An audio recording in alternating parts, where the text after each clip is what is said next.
Баршаңызға қайырлы күн, менің каналыма қош келдіңіздер. Сіздермен бірге Алмагүл.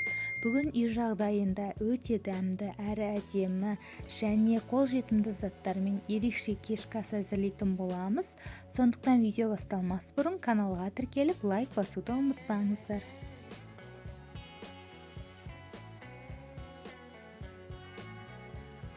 Ең алдымен қамырын илеп аламыз. Ол үшін ұнға тұз және ыстық қайнаған суды құйып, қолымызды күйдіріп алмау үшін біртіндеп қасықпен араластырып аламыз.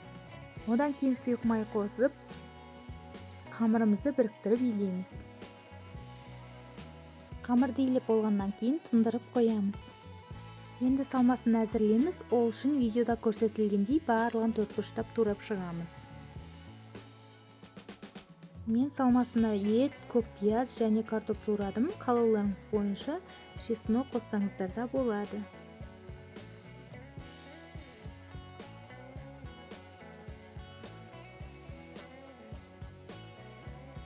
Барлығын турап болғаннан кейін дәміне қарай тұз, қарабұрыш қосып араластырамыз. Салмасы дайын.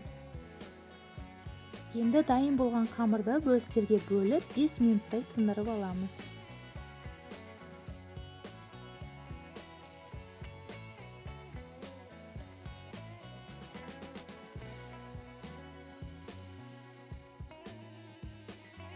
Тынған қамырымызды біртіндеп алып, жұқалап жаямыз.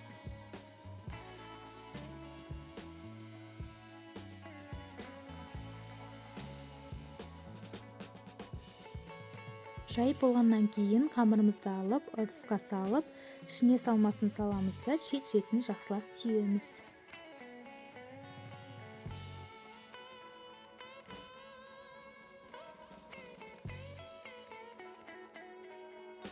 Барлығын видеода көрсетілгендей жасап шығамыз.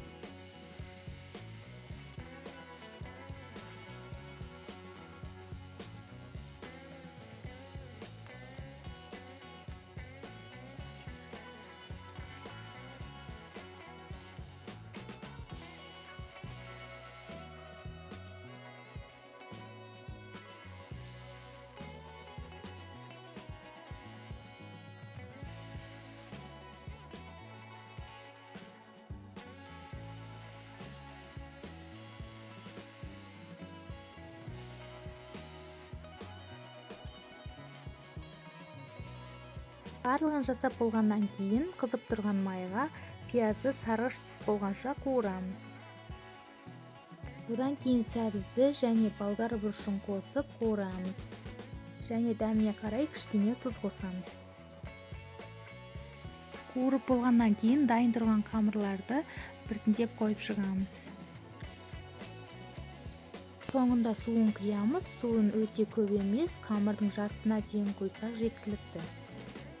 Енді бетін жауып 40 минуттай баяу отта пісіріп аламыз.